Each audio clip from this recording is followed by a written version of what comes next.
हाँ, तो हम लोग ओम शांति कहते हैं। ओम शांति का अर्थ होता है कि मैं आत्मा शांत स्वरूप हूँ। हम सारे विश्व में शांति चाहते कि नहीं? आज घर घर में क्या है? दुख और अशांति है ना। तो हम आए हैं प्रजापिता ब्रह्मा कुमारी ईश्वरीय विश्वविद्यालय से। 140 देशों में और भारत में 8,500 से भी ज़्यादा सेवा केंद्र हैं, हर जिले हर तहसील में। तो हम लोग स्वयं निराकार परम पिता परमात्मा का परिचय देने आए हैं। हम लोग गांव गांव में जाकर ईश्वरीय संदेश देते हैं, स्वयं की पहचान देते हैं। जैसा कि आपने देखा होगा कि गीता में क्या लिखा है। गीता में भगवान ने स्पष्ट कहा है, क्या कहा है अर्जुन से कि हे अर्जुन मेरी शरण में आओ। कहा ना, उसमें कहा है स्पष्ट कि हे अर्जुन व्यर्थ में चिंता ना करो, व्यर्थ में डरो ना कोई, आत्मा मरती है नहीं और ना पैदा होए। तो वास्तव में देखा जाए तो सारा खेल आत्मा का है। स्वयं परमात्मा इस सृष्टि को चलाते हैं। जैसे आप देख रहे हो अभी ये कार है, तो एक कार है, इस कार को चलाने वाला कौन होता है? ड्राइवर। बिना ड्राइवर के चल सकती? नहीं चल सकती ना। तो बिना ड्राइवर के जब ये कार नहीं चल सकती, तो कभी कभी हम अपनी लोकल भाषा में क्या कह देते, जब एक दूसरे से मिलते हैं तो क्या कहते हैं कि चल रही गाड़ी। क्या बोलते हैं? चल रही गाड़ी। तो कहते हैं गाड़ी चल रही। तो ये गाड़ी एक शरीर रूपी ये गाड़ी है, ये 5 तत्वों का बना हुआ शरीर है। कहते हैं छितजल पावक गगन समीरा, और 5 तत्व से बना शरीरा। हमारा ये शरीर 5 तत्वों से मिलकर बना है। और जब हमारी मृत्यु होती है, शरीर की मृत्यु होती है, आत्मा नहीं मरती कभी। तो कहते नहीं है 5 तत्व विलीन, कहते ना, अग्नि का तत्व अग्नि में चला जाता, जल का तत्व जल में चला जाता, वायु का तत्व वायु में, मिट्टी का मिट्टी, आकाश का आकाश में उड़ जाता है। तो 5 तत्व। तो वास्तविकता में देखा जाए कि इतना बड़ा 6 फुट का शरीर है और इतनी सी आत्मा, छोटी सी आत्मा इस शरीर को चला रही है। तो जिस प्रकार इस गाड़ी को चलाने के लिए ड्राइवर की आवश्यकता होती है, उसी प्रकार हमारे शरीर को चलाने के लिए आत्मा की आवश्यकता होती है, और वो आत्मा यहाँ निवास करती है। माताएं बहनें बिंदी कहाँ लगाते हैं? यहाँ पे। भाइयों को तिलक कहाँ दिया जाता? यहाँ पे। तो आत्मा बिंदु रूप ज्योति स्वरूप है। तो परमात्मा इस समय साधारण तन में इस सृष्टि पर अवतरित होते हैं। भगवान ने स्पष्ट कहा है, शास्त्रों में भी कहा है, रामायण में भी कहा है, महाभारत में भी कहा है कि मैं गुप्त भेष में आऊंगा और जो मुझे पहचानेगा वो मेरे बैकुंठ में जाएगा। स्पष्ट कहा। आपने देखा होगा, आप लोग रोज जगदीश जी की आरती गाते हैं ना, जगदीश जी की आरती गाते हैं। उसमें एक लाइन आती है, पार ब्रह्म परमेश्वर तुम सबके स्वामी। कहते हैं ना, पार ब्रह्म परमेश्वर तुम सबके स्वामी। लेकिन इस लाइन का हमने अर्थ नहीं समझा।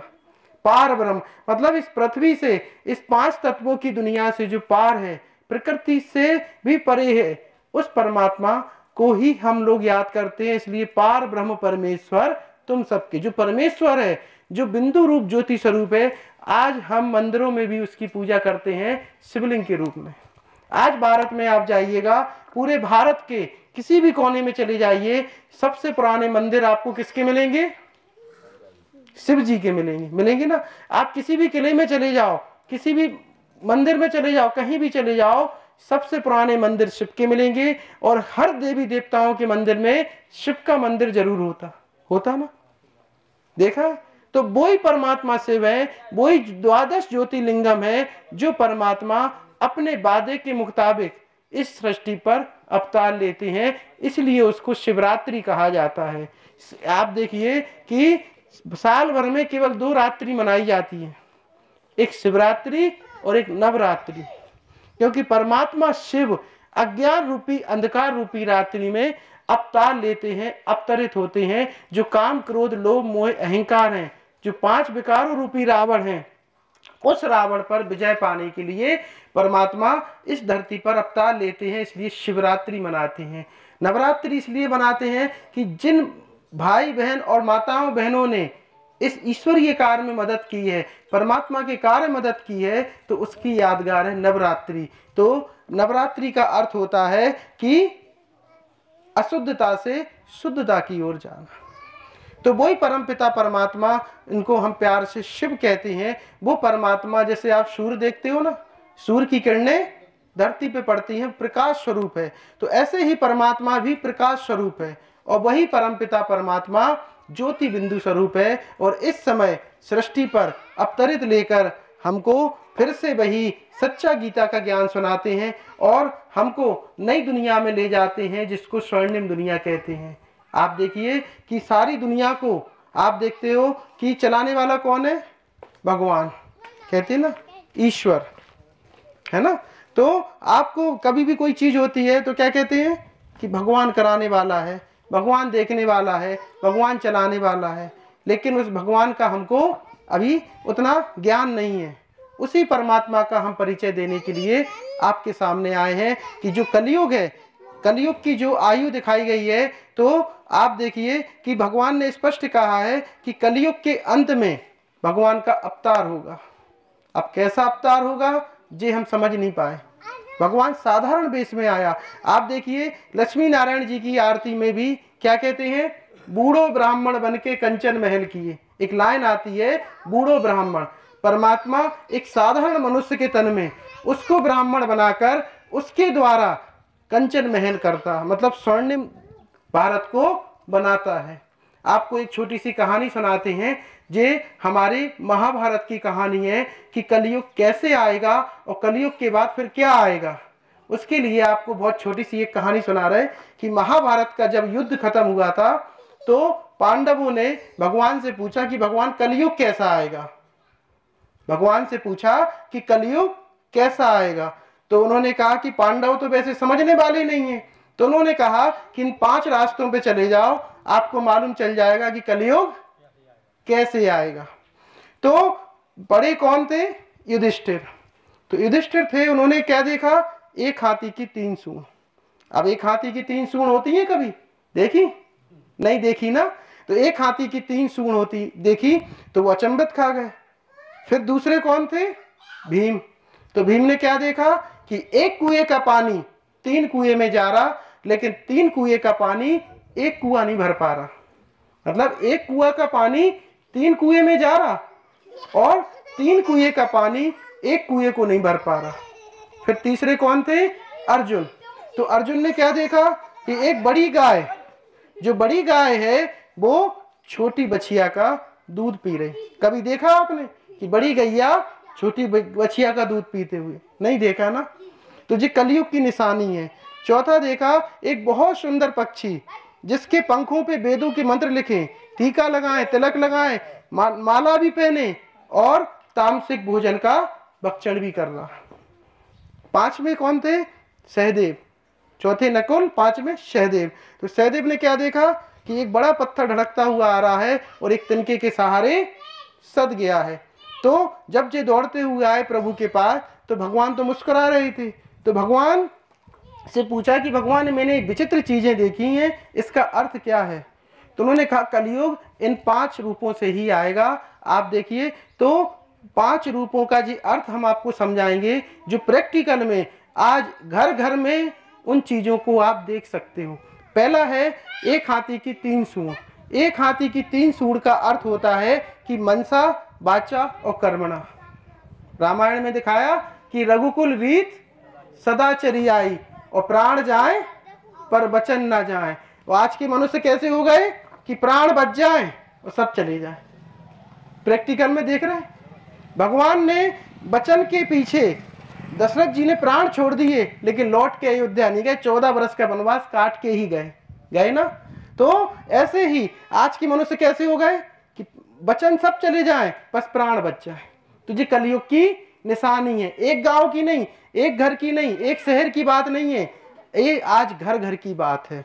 तो जब हम मनसा वाचा कर्मणा एक रहेंगे, प्रभु को मानेंगे, प्रभु की बताए हुए अनुसार के मार्ग पर चलेंगे, तब हमारा जीवन सफल होगा। आप देखिए कि प्रभु राम ने भी 14 बरस वन में काट लिए लेकिन पिता का वचन झूठा नहीं होने दिया। तो मनसा वाचा कर्मणा जब हम एक होंगे तब हम परमात्मा को प्रिय होंगे। दूसरा क्या देखा कि एक कुएं का पानी 3 कुआं भर रहा, लेकिन 3 कुएं का पानी एक कुआं नहीं भर पा रहा। आप देखिए कि एक माँ बाप के 3 बच्चे होते हैं, कोई के 4 होते हैं, कोई के 5 होते हैं ना। लेकिन माँ बाप पाल पोस कर उनको बड़ा कर देते हैं, उनकी शादी ब्याह करा देते हैं, कभी भेदभाव नहीं किया। लेकिन वे 4 और 5 बच्चे, 3 बच्चे, एक माँ बाप का पेट नहीं भर पा रहे। देख रहे, शादी के बाद क्या कहते हैं कि बाई हल्के नो रहे, दादा बड़े नो रहे, कहते। आज घर घर की है, एक घर की बात नहीं।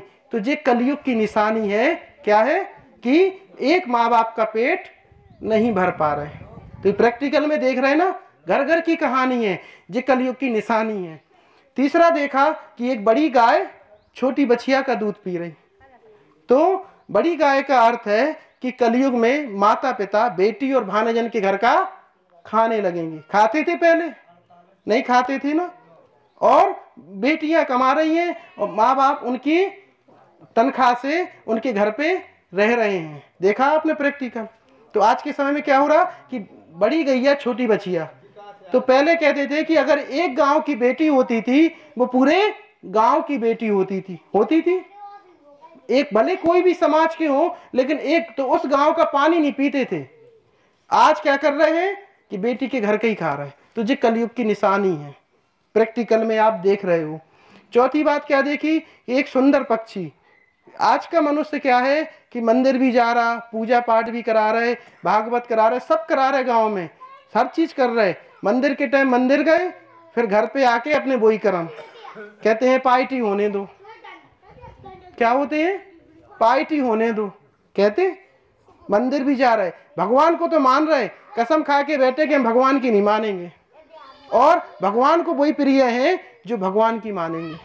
तो आज क्या कर रहे हैं, एक घर की बात नहीं है, घर घर की बात हो गई। पहले हर गांव गोकुल होता था, हर गांव नंदगांव होता था, हर गांव वृंदावन होता था, हर गांव बरसाना होता था। आज क्या हो गए, गांव की हालत देखो। तो आज जो देख रहे हैं कि आज मंदिर भी जा रहे हैं, पूजा पाठ कर रहे हैं, लेकिन हमें सुख शांति नहीं मिल रही है। क्यों नहीं मिल रही है? क्योंकि हम ईश्वर के बनाए हुए नियम पर नहीं चल रहे हैं। देख रहे हैं ना, कहते हैं मंगलवार है आज छोड़ दो, लेकिन आज के समय तो मंगल को भी नहीं छोड़ रहा है। कहते बब्बा का दिन है, मंगल छोड़ दो, तो मंगल को भी नहीं छोड़ रहा है। क्यों? क्योंकि इतनी कलयुग की तमो प्रधानता है कि हम उस प्रभु परमात्मा को पहचानने से इनकार कर रहे हैं। प्रैक्टिकल में आप घर घर में देख रहे होंगे कि हर घर की यही हालत है कि मंदिर जा रहे, तिलक लगा रहे, लेकिन भगवान की नहीं मान रहे। पांचवी बात क्या देगी कि एक पत्थर पहाड़ से ढड़कता हुआ आ रहा और एक तिनके के सहारे सद गया। तो पाप इतना बढ़ जाएगा पत्थर की तरह, और एक तिनका के सहारे सद गया। मतलब जो आप जैसे अच्छे लोग हैं, जो इस दुनिया में पूजा पाठ कर रहे, भगवान को मान रहे हैं, उनके भरोसे आज दुनिया टिकी है और इस तिनके के सहारे टिकी है। तो भगवान ने यही कहा था कि कलयुग में धर्म एक तिनके के सहारे बचेगा। फिर मैं इस धरती पर साधारण मनुष्य के तन में आकर प्रवेश कर कर इस सृष्टि को फिर से कंचन महल बनाऊंगा, और जो व्यक्ति मुझे दिव्य दृष्टि से पहचान जाएंगे, स्पष्ट कहा था भगवान ने कि जो दिव्य दृष्टि, क्योंकि दिव्य दृष्टि किसके पास थी? अर्जुन के पास थी और एक संजय के पास थी। तो भगवान वही दिव्य दृष्टि हमको देने के लिए आए हैं। हम लोग हर जगह से, अलग अलग जगह से, कोई दिल्ली से, कोई बॉम्बे से, कोई हरियाणा से, कोई पंजाब से, हम लोग इतनी दूर दूर से आए हैं। हर गांव में प्रभु परमात्मा का संदेश पहुंचाने के लिए आए हैं। आप देखिए कि ये कलयुग की निशानियां हैं। कलयुग की निशानियां और आपको बता रहे हैं कि कलयुग में अनाज पुड़ियों में बिकेगा, दूध बोतलों में बिकेगा, केसों का श्रृंगार होगा, कन्या मुख से वर मांगेगी, घर घर में कलह कलेश होगा, और बाप बेटों की इतनी लड़ाई होगी कि एक दूसरे के खून के प्यासे हो जाएंगे। आज प्रैक्टिकल में देख रहे, नहीं देख रहे हो तो अखबार पढ़ लो। और जायदाद के पीछे किसी के प्राण को भी नहीं देखेंगे। महाभारत में जो दिखाया गया है कि 1 इंच भूमि मांगी थी, भगवान ने 5 गांव मांगे थे, दुर्योधन ने क्या कहा था? 1 इंच भूमि नहीं देंगे।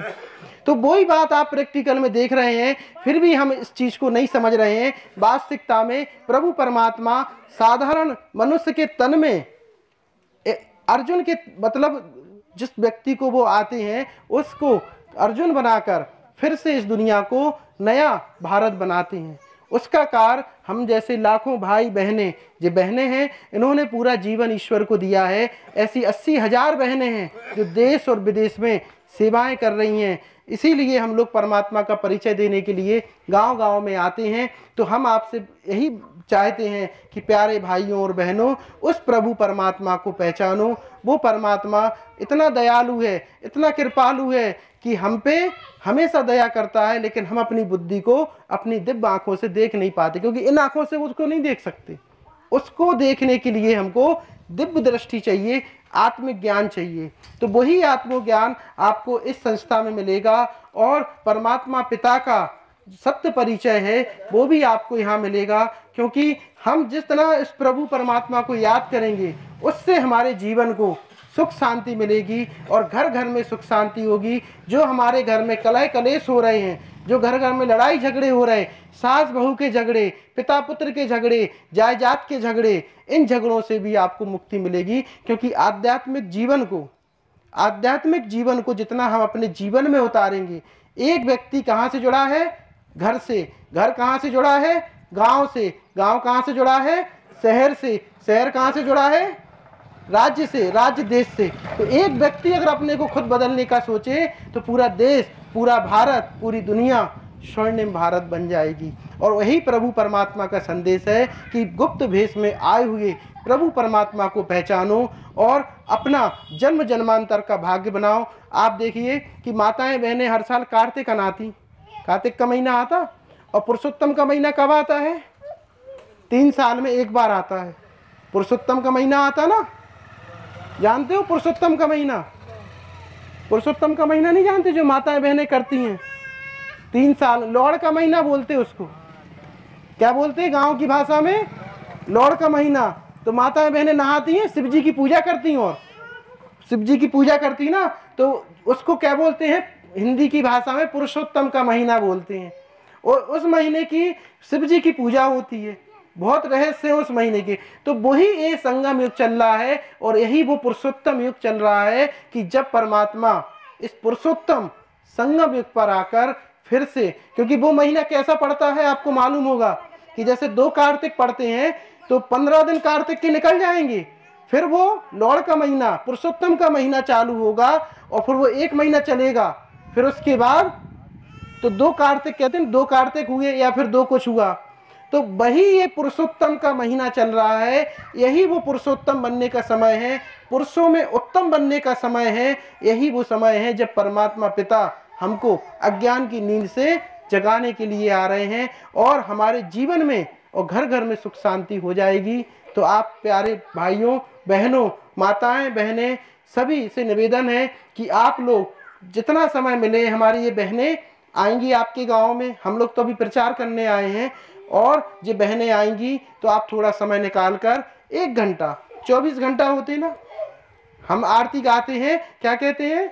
1 घड़ी आधी घड़ी, आदि में पुनियाद, और तुलसी संगत साधु की हरे कोट अपराध। आती है 1 घड़ी। 1 घड़ी मतलब होता है 24 घंटे, आदि मतलब 12, 1 घड़ी आधी घड़ी, आदि में पुनियाद, और तुलसी संगत साधु की हरे कोट अपराध। कि मतलब यदि हम साधु की संगति करते हैं तो हमारे जितने पाप हुए हैं, जो पाप कर्म है, वो दग्ध हो जाते हैं। तो 6 घंटा भी नहीं बैठना, 24 घंटा है हमारे पास। अपने घर परिवार जो भी आप कर रहे हैं वो करते रहो, लेकिन 1 घंटा हमें सत्संग सुनेंगे। सत्य का संग का मतलब होता है सत्य का संग, प्रभु का संग। क्योंकि आज हम पूरी दुनिया को मान रहे हैं, रिश्ते नाते परिवार, लेकिन प्रभु परमात्मा को नहीं मान रहे। और जिस दिन हम परमात्मा को मान लेंगे, उस दिन हमारा जीवन सुख शांतिमय हो जाए। क्योंकि मैं और मेरे में लगे हैं हम। कहाँ लगे हैं? मैं और मेरा। इसने हमारा जे कर दिया, उसने वो कर दिया, इसने जे ले लिया, उसने वो ले लिया, इसी में लगे हैं। लेकिन प्रभु परमात्मा तक हम बुद्धि को ले ही नहीं जा रहे हैं।